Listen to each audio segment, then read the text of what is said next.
Hallo zusammen und herzlich willkommen zu einem weiteren Video. Heute möchte ich euch die Generation 2 oder Version 2 meines portablen Lautsprechers vorstellen. In einem früheren Video hatte ich euch ja gezeigt, wie man sehr, sehr günstig sich einen portablen Lautsprecher bauen kann.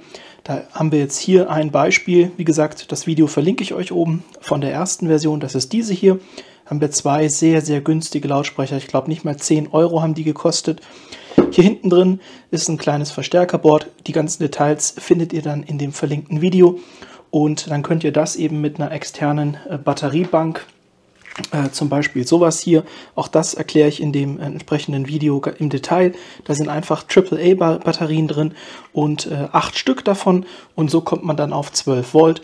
Kann man also wunderbar portabel und relativ leicht als auch kompakt eben den Lautsprecher dann nachher transportieren. Und wie gesagt, mit einem ganz kleinen Budget, da ist natürlich die Audioqualität, das habe ich auch in dem Video erwähnt, nicht so toll. Und heute mit der Version 2 habe ich jetzt mir was überlegt mit etwas hochwertigeren Komponenten. Hier zum Beispiel ein Hoch- und Mitteltöner-Set von JBL, relativ klein. Auch da, das muss jetzt nicht JBL sein, nehmt halt einfach was euch am besten gefällt, preis-leistungstechnisch, von der Sound- bzw. Klangqualität, was auch immer. Das Einzige, worauf ihr eben achten müsst, ist, wenn ihr sowas zusammenstellt, dass ihr eure Leistung relativ gering haltet, weil je höher die Leistungsaufnahme, desto schneller ist natürlich der externe Akku leer. Und was man auch bedenken muss, weil man ja diese Lautsprecher nicht direkt mit dem Handy betreiben kann, dafür hat das Handy nicht genug Leistung, braucht man noch einen entsprechenden Verstärker. Hier bei der alten Version war so ein ganz günstiger kleiner Verstärker drin. Hier bin ich jetzt eine Stufe höher gegangen für die Version 2 mit einem relativ großen. Ich meine, innen drin ist da auch nicht sonderlich viel. Das sieht jetzt nach viel aus, aber ist in Wirklichkeit gar nicht so viel drin. Aber worauf man eben achten muss, dass der entsprechende Verstärker dann auch diese RMS-Leistung, also sprich die Dauerleistung eben bringt von den Lautsprechern. Das ist in dem Fall gegeben. Der bringt diese 35 Watt, glaube ich, waren das, was der Verstärker kann. Lasst mich nochmal schauen, ob das hier irgendwo steht. Ja, hier steht das, also der kann keine 35, sondern 30 Watt. Und die Lautsprecher, wie gesagt, sind für den Dauerbetrieb 25 Watt geratet. Das heißt, der ist sogar ein bisschen stärker. Das ist voll in Ordnung. Wie gesagt, die beiden Komponenten werde ich jetzt verwenden für meine zweite Version. Und ich hatte dann gedacht, komm, mal ein bisschen größer. Achtung, das war die erste Idee, dass ich hier das als Gehäuse nehme, aber das, wie man sieht, ist schon wirklich mächtig. Also da habe ich dann auch relativ schnell selber gemerkt, da bin ich ein bisschen übers Ziel hinausgeschossen. Ich habe extra meinen ganz neuen, was heißt ganz neu, der liegt auch 1,5 Jahre bei mir, lag der jetzt rum. Ich habe noch so einen 3D-Drucker gekauft gehabt, der 40 auf 40 auf 45 drucken kann. Und ich wollte einfach mal ausprobieren, wie das dann aussieht, aber ihr seht schon von den Größenverhältnissen. Das hier war auf jeden Fall eine Nummer zu groß, bedeutet, ich habe dann mich nochmal ans CAD-Programm gesetzt und herausgekommen ist dann diese Version. Die ist deutlich kleiner, aber trotzdem entsprechend im Verhältnis zur Generation 1 schon ein gutes Stück größer. Warum habe ich das gemacht? Zum einen, weil ich jetzt stärkere Lautsprecher habe, also die einfach mehr leisten können, und zum anderen, dass ich ein bisschen mehr Volumen bekomme, beziehungsweise einen etwas größeren Klangkörper. Das sollte der Klangqualität auf jeden Fall auch zuträglich sein. Und hier innen drin werde ich dann wie in der ersten Version auch entsprechend noch solche Dämmfolie einkleben, dass da noch mal ein bisschen mehr Resonanz entsteht, beziehungsweise einfach ein bisschen mehr Bass generiert werden kann. Seht ihr dann aber später im Verlauf, schneide ich das noch ein. Also wie gesagt, das ist dann die Front. Da kommen dann die Lautsprecher rein. Die sehen dann entsprechend so aus. Hier diese von JBL. Da schneide ich euch jetzt mal einen kleinen kurzen Clip rein, wie ich das hier verlötet habe.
So, jetzt habt ihr ja gesehen, das Verlöten ist immer ein bisschen schwierig an der Stelle, weil zum einen habe ich jetzt einen dickeren oder einen größeren Durchmesser genommen vom Kabel, bedeutet, es dauert länger, bis die Hitze aufgebaut ist. Und zum anderen ist es hier auch schwierig, weil die Hitze hier sehr gut abgeführt wird. Bedeutet, wenn ich jetzt das Stück hier erhitze, dann wird die Hitze eben in den gesamten Körper übertragen. Da ist es dann immer ein bisschen schwierig, das zusammengelötet zu bekommen, aber ihr habt ja gesehen, mit entsprechender Geduld funktioniert das. Wie gesagt, die werden dann hier eingesetzt.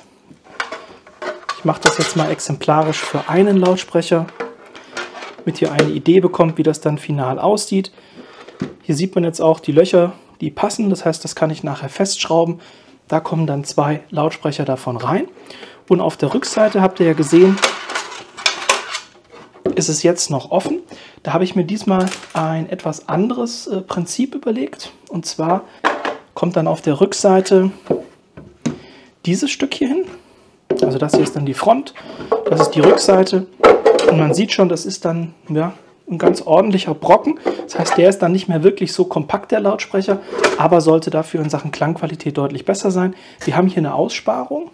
Die habe ich gemacht, um den Verstärker platzieren zu können. Wir sehen auch, ich habe hier Löcher, damit ich den verschrauben kann. Hier unten ein Loch, um das Stromkabel von außen durchzuführen. Der Rest wird dann hier innen drin verkabelt, das heißt die Lautsprecher. Hier geht nur das Stromkabel und das 3,5 Klinkekabel raus. Auf der Rückseite sieht das dann so aus, sehr unspektakulär. Und wie gesagt, jetzt kommt der Clou. Das ist eben dieser kleine Verstärker hier. Wie gesagt, der sieht groß aus, ist aber ja, sehr, sehr klein, hat jetzt auch nicht die Mega-Leistung. Und damit ich da eben gut rankomme und ich wollte den nicht einfach extern ans Gehäuse klatschen, habe ich hier mit dem Dremel, das werde ich jetzt auch mal einblenden, kurz im Video, wie ich den bearbeitet habe.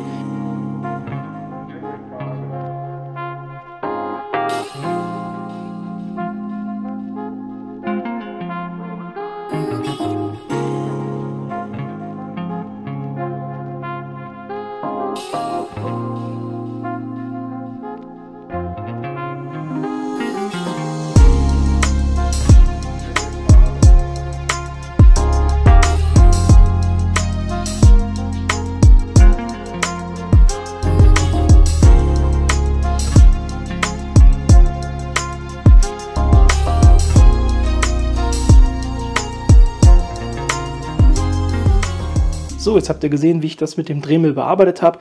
Warum habe ich das gemacht? Ich habe ja hier diese Aussparung und ich wollte, dass der hier oben bündig sitzt. Bedeutet, dadurch, dass diese Füße oder sage ich mal diese Befestigungspunkte hier, dadurch, dass die bis nach oben gingen, war der immer so leicht versenkt. Das hat mir nicht gefallen, deswegen habe ich das weggeschliffen bzw. abgesägt. Und jetzt kann man den hier schön press einsetzen. So sieht das dann aus. Das heißt, der liegt dann richtig schön flach mit dem Gehäuse auf. Kann man jetzt, denke ich, ganz gut erkennen, dass das hier eben richtig schön flach aufliegt, plan.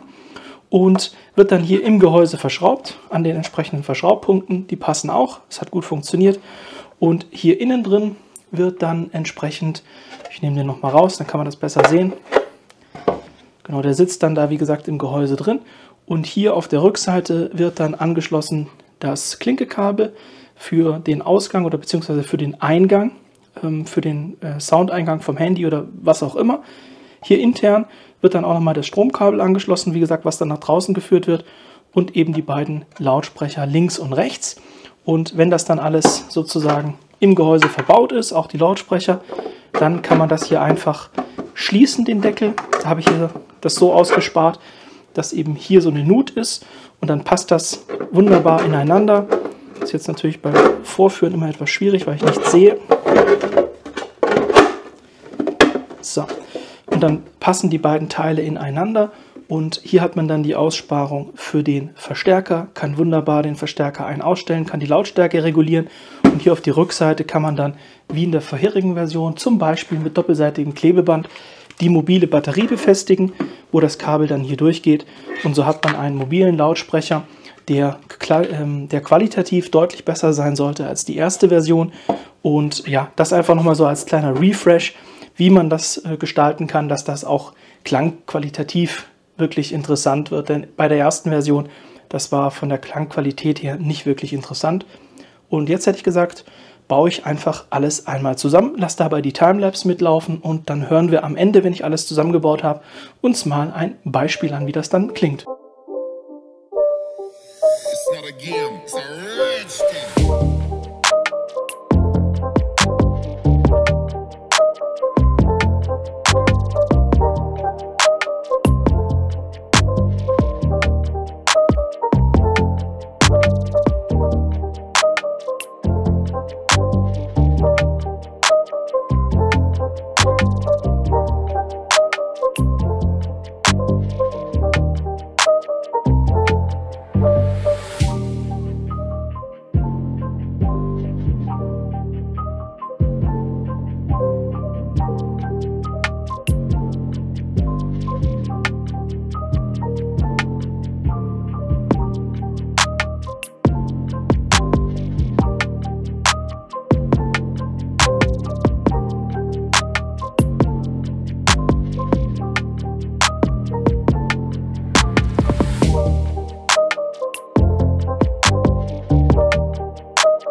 So, jetzt habt ihr gesehen, ich habe hier die Lautsprecher befestigt. Ich habe innen drin ein bisschen Dämmmaterial verklebt. Ich habe jetzt erstmal nur 2 Schrauben reingemacht. Man weiß ja nie, vielleicht tritt irgendwo noch ein Problem auf und ich muss nochmal ran. Deswegen erstmal nur 2 Schrauben. Die Löcher habe ich auch tatsächlich nochmal nachgebohrt mit einem 3er Bohrer. Da hatte ich im CAD-Modell ein bisschen zu wenig Platz gelassen. Und ja, jetzt klebt das hier alles schön. Also nicht klebt, aber die bereits verlöteten Spitzen fühlen sich natürlich sehr hingezogen von der Dämmwolle. Jetzt schaue ich gerade noch mal, wo hier vorne ist. JBL-Logo ist unten. Jawohl, JBL-Logo ist unten, damit ich weiß, wie rum ich das gleich zusammenbauen muss, beziehungsweise wo rechts und links ist. Und das ist jetzt die Rückseite. Die sieht jetzt so aus. Hattet ihr vorher schon mal kurz gesehen, jetzt eben zusammengebaut. Wie gesagt, liegt hier richtig schön plan auf, schmiegt sich da ein in das Gesamtgebilde. Hier habe ich auch noch mal ein bisschen Dämmfolie reingepackt. Und was jetzt natürlich noch fehlt, ist zum einen der Audioausgang. Das heißt, den führen wir hier unten, oder den führe ich hier unten durchs Loch durch. Der gibt ja nachher das Audiosignal vom Handy weiter. Den packe ich da unten in den Audio-Input-Eingang. Das sieht dann so aus. Ich hoffe, man kann das auf dem Video erkennen. Müsste eigentlich gehen. Wie gesagt, Strom kommt hier dann auch noch durch. Und jetzt müssen wir eben die Lautsprecher verkabeln. Und da sehen wir hier rechts und links. Also schließe ich das jetzt entsprechend an. Hier einfach mit den Kabeln. Von vorne gesehen ist das hier jetzt der linke Lautsprecher und das hier der rechte. Bedeutet, ich schließe es jetzt hier, wie gesagt, entsprechend der Orientierung an. Dadurch, dass ich die Spitzen bereits angelötet habe, oder sage ich mal mit Lötzinn versorgt habe, sollten die jetzt hier sehr gut in den Verstärker passen. Theoretisch zumindest. Ja, das passt schon mal. Dann brauchen wir noch die Minusleitung für den rechten Lautsprecher. Und das Schöne ist eben, wenn ich den jetzt, oder dadurch, dass ich ihn hier innen drin positioniert habe, hat man diese ganzen Kabel nicht außen, sondern eben nur im Gehäuse. So ist das eine sehr schöne Geschichte. Nehmen wir das Schwarze als nächstes. Na, da steht jetzt hier so eine kleine Ecke ab. Die wird mir wahrscheinlich Probleme machen. Mal gucken, ob es trotzdem reingeht. Geht trotzdem. Perfekt. Jetzt noch den Minus. Den Plus. Mein Gott, ihr wisst, was ich meine. Schwarz ist rot und rot ist schwarz. Genau, jetzt habe ich hier links-rechts verkabelt. Super easy. Habe hier extra relativ viel Kabel übrig gelassen, damit, wenn ich das auseinandernehme, das nicht so unangenehm ist. Ihr kennt das ja sicherlich alle von anderen Geräten, wenn man die dann mal auseinander nimmt und dann ist das Kabel so verdammt kurz. Das nervt mich immer oder stört mich persönlich immer sehr. Deswegen habe ich die Kabel hier jetzt etwas länger gewählt. Die sollten hier innen drin auch keine Probleme machen, dadurch, dass ich ja alles mit entsprechendem Schaum ausgepolstert habe. Selbst wenn die mal ein bisschen in Schwingung geraten, kommen die ja nicht an das Plastik, sondern nur an den Schaum. Das heißt, da sollte es keine Störgeräusche geben. Jetzt führe ich einmal das Stromkabel noch mit durch. Ich hoffe, ich habe mich da nicht vermessen. Hätte ich ruhig auch ein bisschen mehr Toleranz einplanen können. Es geht durch, aber sehr, sehr spack. Da habe ich immer noch so ein bisschen meine Probleme beim CAD-Modell. Zudem, wenn ich was messe, also das jetzt nur so als Info am Rande, ich messe es ja immer mit der Schieblehre aus, also sprich, wie groß die Abstände und dergleichen sind. Dennoch passiert es mir sehr häufig, dass nachher die gedruckte Version zu eng bemessen ist. Ich vermute, das liegt daran, dass der 3D-Drucker nicht so 100% genau arbeitet, wie ich messe, und wahrscheinlich müsste ich immer noch mal eine gewisse Messtoleranz mit einberechnen.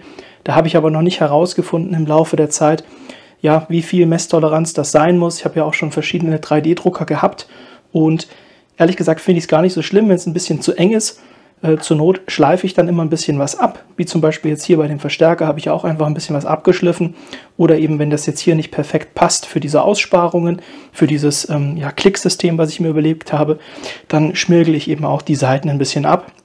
Ist mir lieber, als wenn es nachher zu, also sozusagen nicht eng, sondern einfach lose ist, weil wenn es lose ist, da nochmal Material auftragen ist nahezu unmöglich im Nachhinein.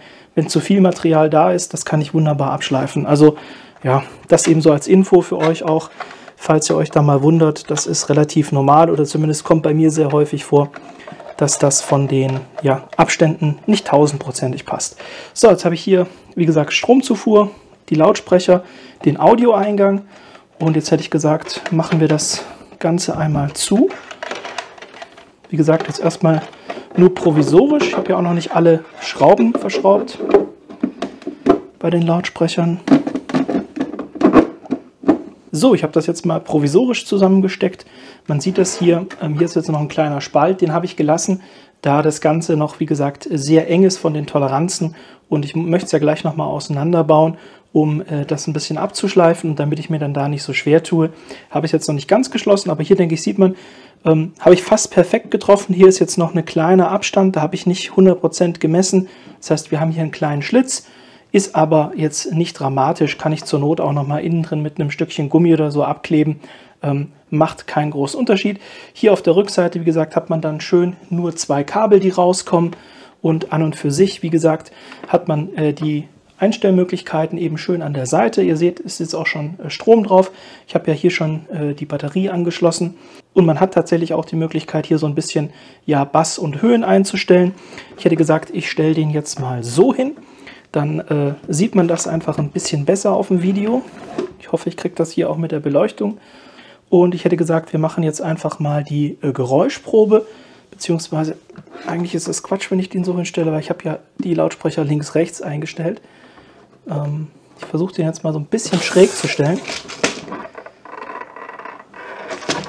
So ist er jetzt ein bisschen schräg. Ihr solltet auch was sehen können. Und jetzt hätte ich gesagt, starten wir einmal in die Soundprobe. Dafür habe ich jetzt hier von YouTube was vorbereitet, was sozusagen copyright-frei ist.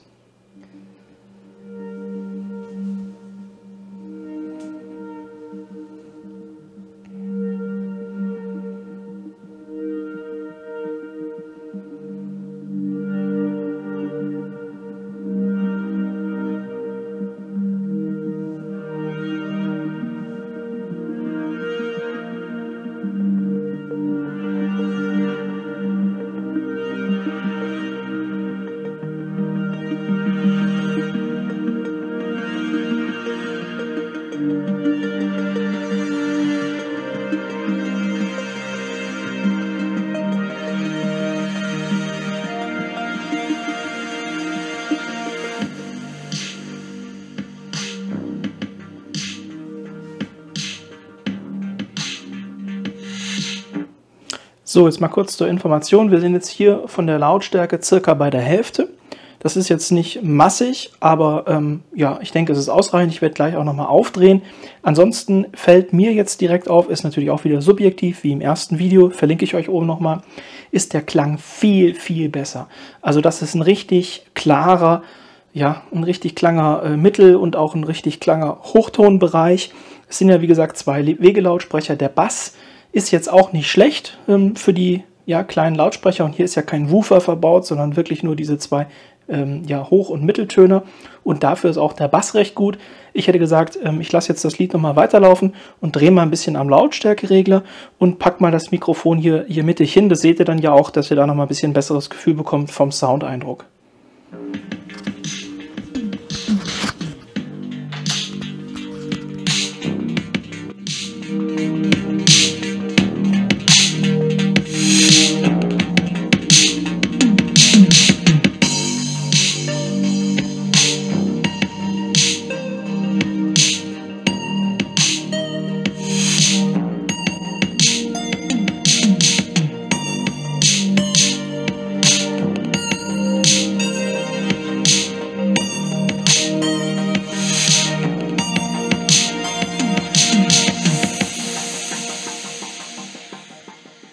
So, jetzt habe ich das Mikrofon, wie gesagt, hier mal zentral platziert.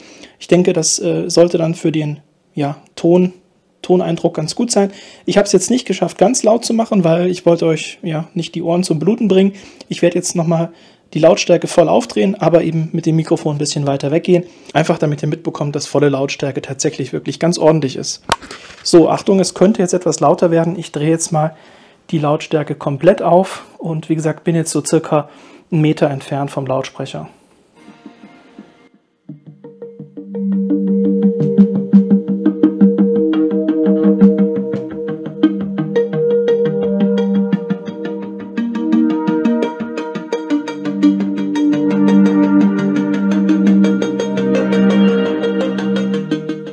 Okay, also ganz laut schaffe ich tatsächlich nicht aufzudrehen. Das ist mir dann auch einfach zu unangenehm, wenn ich hier so nah dran stehe.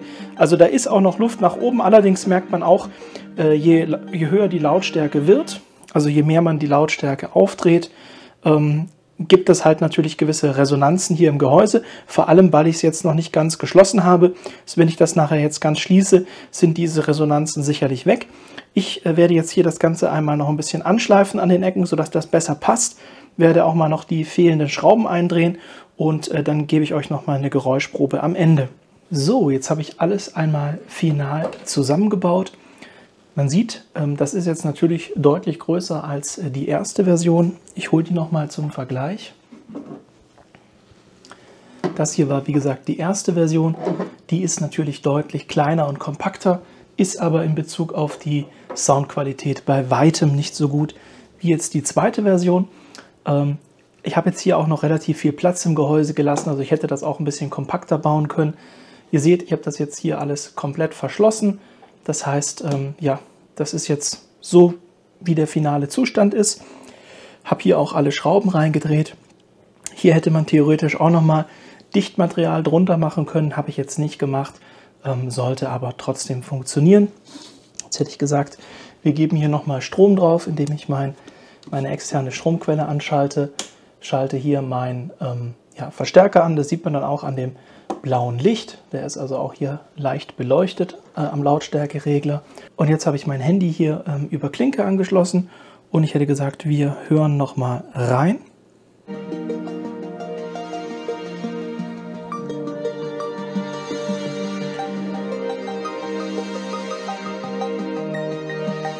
Ich schaue mal, ob es auch was mit etwas mehr Bass gibt.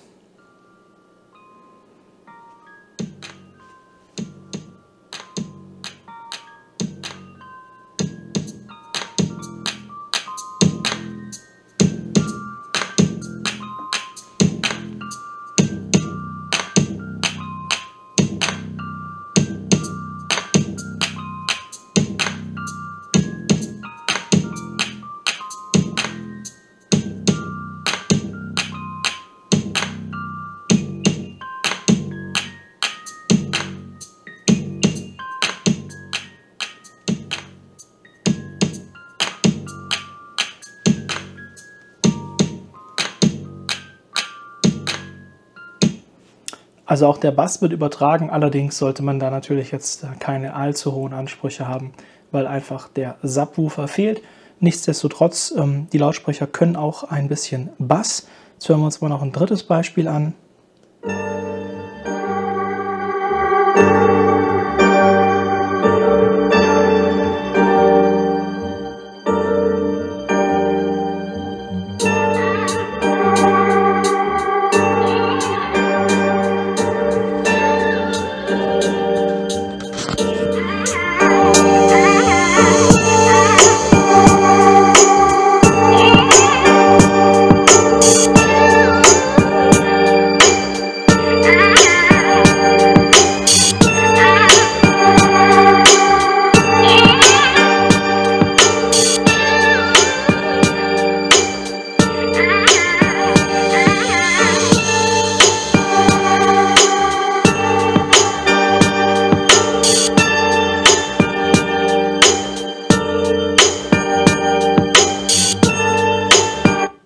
So, das war jetzt noch ein drittes Beispiel und da merkt man tatsächlich durch diesen kleinen Schlitz, den ich hier gelassen habe, dass hier wirklich auch Luft austritt. Das heißt also, die Lautsprecher erzeugen schon Bass.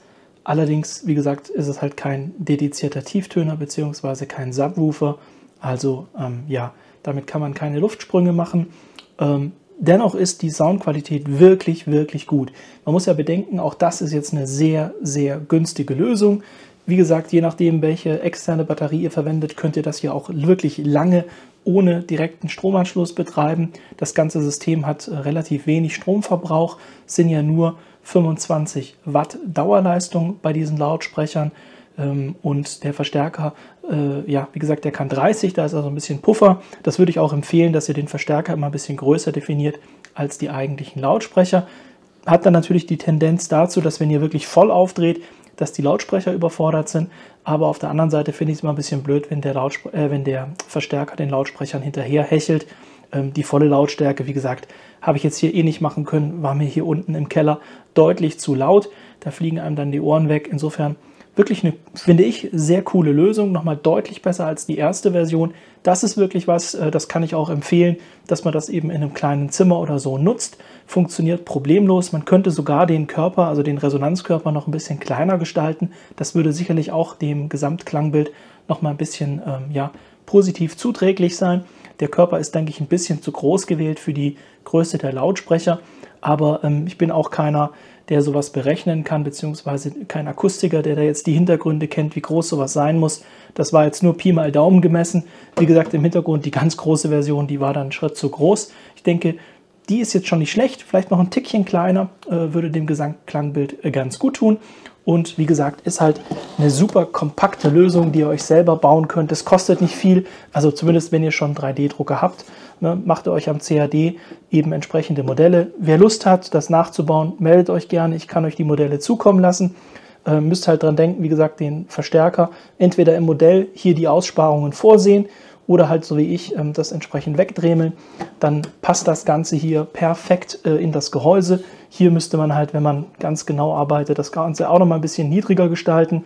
Aber ich denke trotzdem, das habe ich in einer Stunde am CAD habe ich das zusammengebaut. Also insofern hier unten auch sehr sauber, nur 2 Kabel, die rausschauen. Man kann die Lautsprecher tatsächlich auch hochkant verwenden. Dann hätte man vielleicht die Lautsprecher von der Orientierung anders einbauen sollen. Ich hatte jetzt das Ganze geplant, eben so zu nutzen. Und dann sind die Logos eben unten. Aber da ist ja, wie gesagt, der persönlichen Präferenz keine Grenze gesetzt. Ich hoffe, es war was Hilfreiches für euch dabei. Wie gesagt, die Version 2, auch die ist kostentechnisch noch sehr überschaubar. Ich verlinke euch die einzelnen Artikel unten in der Videobeschreibung. Und wie gesagt, wer Lust hat, das nachzubauen, einfach über Instagram oder so melden. Schicke ich euch die STL-Dateien zu. Könnt ihr das bei euch zu Hause nachbauen. Und ist eine echt coole Lösung. Macht ordentlich Sound. Also wie gesagt, ist kein High-End-Gerät, aber für die Preis-Leistung wirklich top. Wie gesagt, nur die 2 Lautsprecher und der Verstärker, beides keine teuren Teile. Schaut da gerne in die Videobeschreibung für die Links. Ich hoffe, es war was Hilfreiches für euch dabei. Würde mich freuen, wenn ihr auch im nächsten Video wieder mit einschaltet. Bis dahin euch eine gute Zeit und ciao.